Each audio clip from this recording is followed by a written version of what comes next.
four-time Miss Olympia Jay Cutler. Welcome to my channel, Jay Cutler TV, and make sure to stay in tune with the newest and updated videos. Subscribe below, guys. Thank you so much for following along.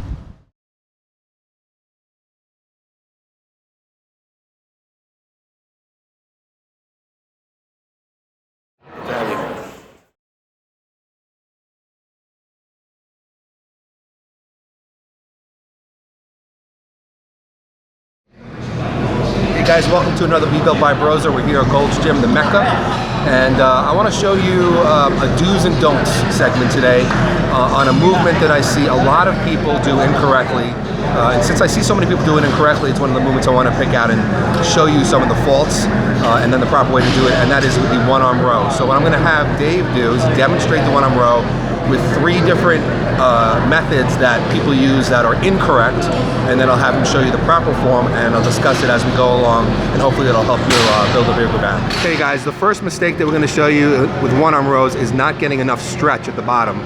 So as you can see, at the bottom of the rep, he's not really getting any kind of a stretch on the lat, and you really want to get a stretch at the bottom of the movement, and he's not doing that right now, and I see a lot of people making the mistake. Now he's going to show you how to do it where you get that stretch. That's it right there. And as you can see, he's letting the shoulder go at the bottom, and he's getting a stretch in the lat muscle, which is what you want before each rep.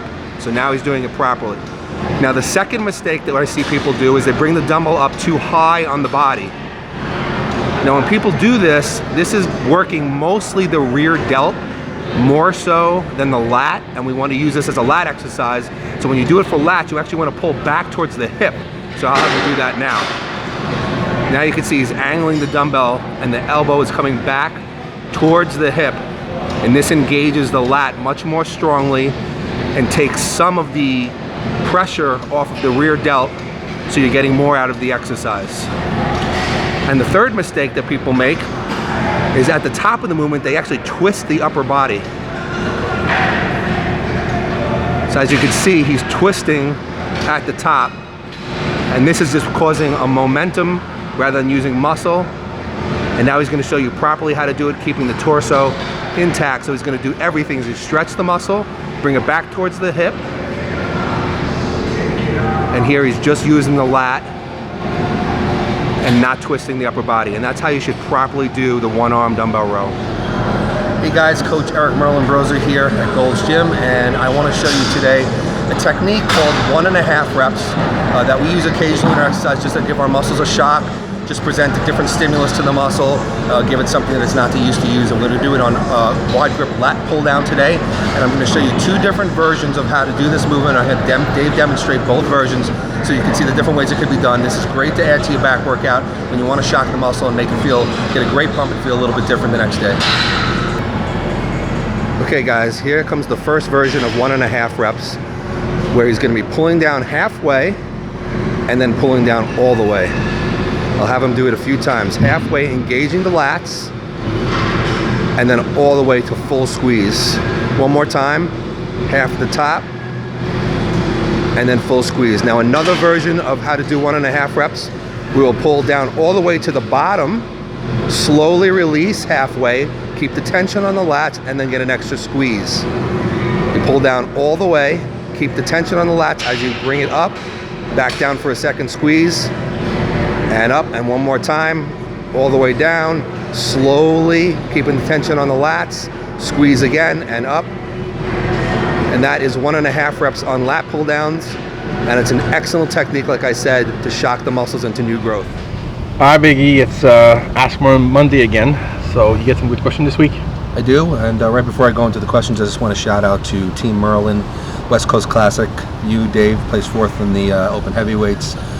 Daleen placed 3rd in the Masters figure and 5th in the open figure. Kim placed 8th in the open figure. Mark Durando did 2 classes, classic bodybuilding and bodybuilding. He placed 5th and 4th. And then this past weekend, Kim just competed at the Hollywood Supernatural, and she won the figure division. So we're proud of everybody on Team Merlin. And as to questions, yes, I have a question from someone named John Salte. I think that's the way you say his name. Yeah.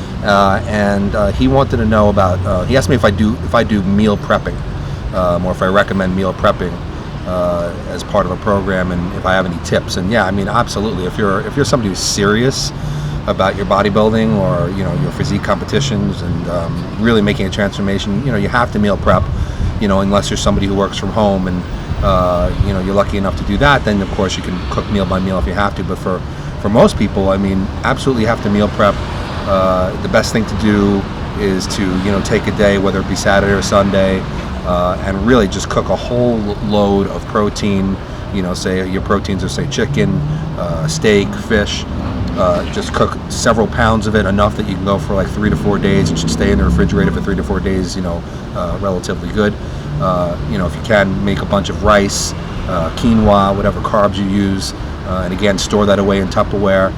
Bring your scale with you to work, or measure out your meals at home with your scale. You have to do this in order to stay on track, because if you don't do this, you'll end up eating at restaurants.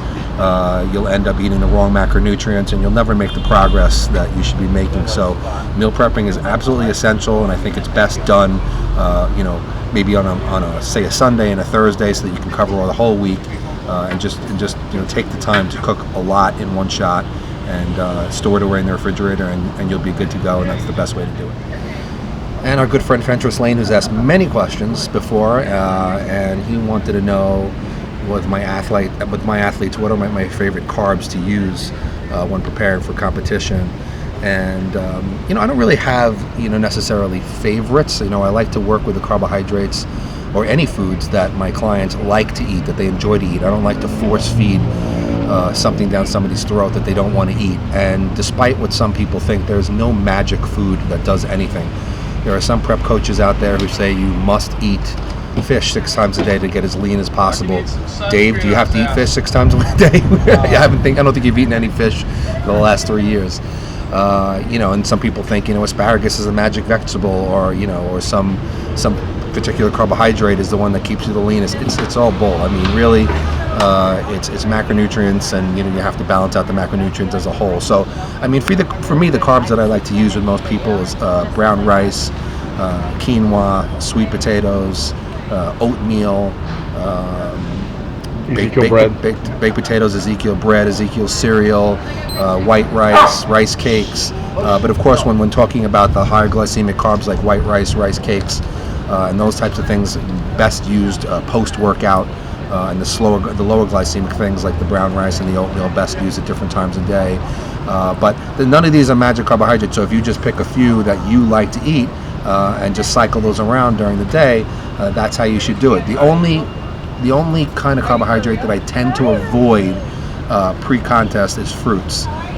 Fruits are healthy, nothing wrong with them. During the off season, use them, absolutely enjoy them. But I find that fructose is that sugar happens to be kind of hard for the body to digest properly, in the sense that it very easily turns into body fat.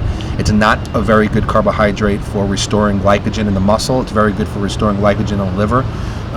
You want carbohydrates that are going to restore glycogen in the muscle, and of course carbohydrates that are easily processed, don't raise blood sugar, and that are not easily assimilated into fat. So for most people, I take fruits out. If they're very, very lean when they start their prep, obviously they may be able to keep fruits in until a certain point in prep. But if they're not very lean, I kind of eliminate them right away. But please don't think that I'm against fruits, because during the off season there's no reason why you shouldn't enjoy your apples, bananas, berries, and all those kinds of things. It's a very healthy food for sure.